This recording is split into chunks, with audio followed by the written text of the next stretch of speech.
ونصليا أما بعد فقد قال الله تعالى في القرآن المجيد والفرقان الحميد أعوذ بالله من الشيطان الرجيم بسم الله الرحمن الرحيم وما أرسلناك إلا رحمة للعالمين صدق الله العظيم.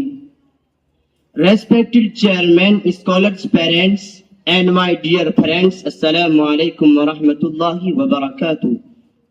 Prophet Muhammad sallallahu alaihi wasallam is a mercy for our creation.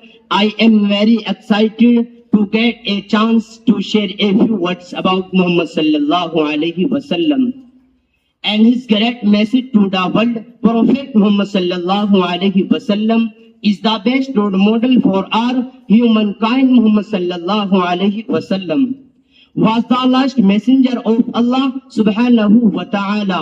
He was born in Mecca in the year of 517. During that period, Arabians were fighting each other for land, lady and liquor. Within 23 years he put revelation among the Arabians and become them purified person. It was the real revelation in world in words of Bernard Shaw. Prophet Muhammad sallallahu alaihi wasallam was a wonderful figure in the world and he must call the savior of humanity. Wa akhiru da'wana alhamdulillahi rabbil alamin.